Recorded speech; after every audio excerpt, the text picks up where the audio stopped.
من ضمن الحاجات المهمة جدا في الثلاث اعدادات للتصوير بتوع الاكسبوجر تراينجل او مثلث التعريض، حاجة مهمة جدا هي اسمها الايسو. الايسو ده عبارة عن ايه؟ عندي خلاص الضوء سقط على البيكسلز او السنسور، البيكسل حست بالضوء وفلترت الالوان بتاعتها وخدت خلاص السيجنال بتاعها. بيبدأ بعد كده السيجنال تعدي على الايزو او اللي احنا بنقول عليه امبليفاير. الايزو ده بيعمل ايه بالظبط؟ ناخد مثال مثلا، انت اما بتيجي تبقى سامع مثلا راديو او مشغل السماعه بتاعه اللاب او حتى سماعه الهيدفون وبتبقى عايز تعلي الصوت. لما بتيجي تعلي الصوت اللي بيحصل عندك ايه؟ ان اكيد مش اللي انت بتسمعه في الراديو او المغني اللي انت بتسمعه هو اللي بيعلي صوته، لا طبعا. يعني اللي بيحصل عندي ان انا بعمل مضاعفه للسيجنال او بعمل امبليفيكيشن للسيجنال اللي طالعه من الراديو او اللاب او الاغنيه اللي انا مشغلها عشان خاطر الصوت يبقى اعلى ويبقى اوضح. ده بالظبط اللي بيعمله الايزو. الايزو مش زي ما ناس كتير فاكره ان هو بيغير في السنسيتيفيتي بتاعه السنسور، لا الايزو مش بيعمل كده. الايزو بياخد السيجنال اللي اوريدي السنسور خدها او كريتها او عملها، وبيبدا بعد كده يعمل لها مضاعفه عشان خاطر يعلي الاضاءه مثلا شويه فيها، يعلي السطوع بتاعها شويه. وانا في الغالب انا بستعمله لما بكون بصور حاجه معتمه شويه او حاجه مظلمه شويه او انا بصور بالليل مثلا، فبحتاج ان انا استعمل الايزو ده عشان خاطر يضاعف السيجنال عندي. بس في مشكله عندي لما باجي استعمل الايزو وهي النويز. يعني ايه النويز دي؟ هنفترض ان احنا دلوقتي السنسور بتاعنا موجود قدامنا اهو، وفي طبعا البيكسلز بتاعتنا المختلفه موجوده هنا على السنسور بتاعنا ده كده. السنسور بتاعي بتاع الكاميرا، البيكسلز بتاعتي موجودة قدامي وهبدأ ان انا اصور. الضوء طبعا هيسقط على البيكسل، وكل بيكسل زي ما قلنا من شوية كل بيكسل هيسقط عليه يعني ضوء او فوتون هيترجمه للون وإضاءة. كل بيكسل هيعمل عندي الموضوع ده. طيب افترض انا كنت بصور مثلا في مكان بس المكان ده ضلمة، او بصور مثلا السماء بالليل. مش دايما طبعا كل البيكسلز هيسقط عليها ضوء، تمام؟ دي حاجة. الحاجة التانية السنسور نفسه.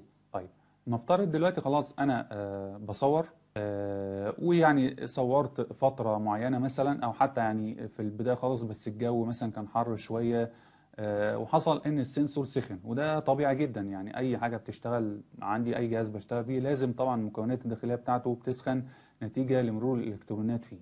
السخونه دي تعتبر طاقه، يعني طاقه حراريه موجوده عندي. احنا اتكلمنا من شويه على الظاهره بتاعه الفوتو الكتريك افكت، قلنا ان الضوء بيسقط على البكسل بيسبب ان في الكترون بيحصل له اكزايتيشن او اثاره، وفي الاخر الالكترون اللي بيحصل له اكزايتيشن ده بيترجم بعد كده البروسيسور بتاع الكاميرا على انه سيجنال. السيجنال دي بتبقى لون واضاءه. طيب السخونه بقى اللي حصلت في السنسور برضو بتعمل نفس القصه بتاعه الضوء لانها طاقه. فاللي بيحصل دلوقتي يعني تخيل مثلا ان البيكسل ده حصل فيه دلوقتي سخونه اثرت عليه، الحراره دي هتشتغل بنفس الميكانيزم بتاع الايه الضوء اللي سقط على البيكسل ده. هتعمل ايه؟ هي برضه نفس القصه، هتعمل اكزايتيشن او اثاره للالكترون اللي موجود في البيكسل ده، بس هي بقى مش هتسجل سيجنال. دي كده الكلام ده كده يا جماعه اسمه سيجنال، تمام؟ او صوره، يعني جزء من الصوره. اللي هتعمله الحراره هنا بقى مش سيجنال خالص، اللي هتعمله الحراره هنا حاجه اسمها نويز او ضوضاء. دي حاجة مختلفة تماما، وحاجة احنا مش بنحبها ومش عايزينها في الصورة خالص، مش عايزينها تظهر في الصورة. بنحاول على قد ما نقدر في كل الصور اللي بنصورها، سواء يعني الصور هي يعني بنصورها بالنهار او صور تانية بنصورها بالليل، صورها الحفلات، رياضة، الوايلد لايف، للحاجات دي كلها.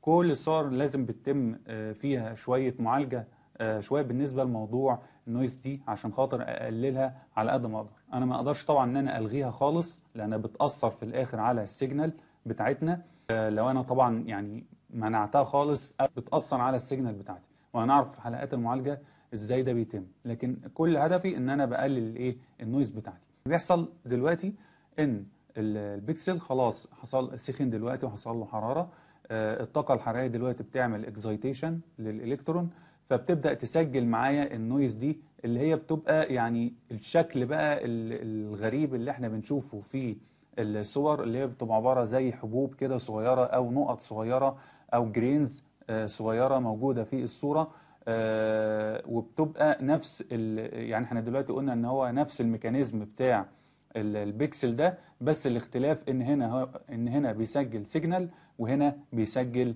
نويز. طيب دلوقتي برضو يعني الايزو يعني ايه علاقته بالموضوع دلوقتي، او هو برضو بيعمل ايه عندنا؟ الايزو احنا قلنا ان هو بيضاعف السيجنال عندنا، السيجنال اللي هي طالعه من البيكسلز اللي بيسقط عليها الضوء وبتترجم بعد كده للون واضاءه. انا لما بكون بصور مثلا في مكان مظلم شويه او ما فيش فيه اضاءه كافيه، او بصور السماء بالليل، بعوز ان السيجنال بتاعتي تبقى واضحه شويه، فيا اما بزود زمن التصوير عشان كميه الضوء اللي داخله عندي تبقى كتيره والسيجنال عندي بتبقى اعلى، اما بزود مثلا فتحه العدسه عشان برضو كميه الضوء اللي داخله تبقى كبيره وكميه السيجنال عندي بتبقى اعلى.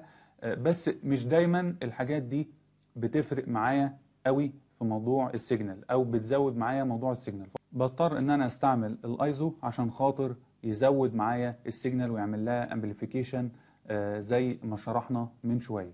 طيب بيعمل ايه تاني الايزو ده؟ ان الايزو كل ما بيزود السيجنال اكيد مش هيسيب النويز يعني في حالها كده، او يسيب النويز من غير ما يزودها.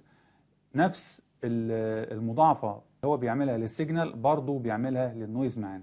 فعشان كده انا كل ما بزود عندي الايزو كل ما الصوره طبعا الاضاءه بتاعتها تزيد والسطوع بتاعها يزيد، الا ان هلاقي برضه عندي النويز في الاخر ابتدت كمان تظهر معايا. عشان كده احنا بنقول دايما ان الايزو يعني ساعات بيفيد كتير جدا في التصوير بتاعنا، وخاصة كمان التصوير الفلكي، الا ان من ضمن الحاجات السلبية فيه ان النويز برضو كمان بتزيد معايا وبتبدأ انها كمان تظهر معايا. الحاجة التانية برضو في الايزو واللي هي تعتبر يعني من ضمن الحاجات السلبية فيه ان هو بيقلل حاجة اسمها الدايناميك رينج.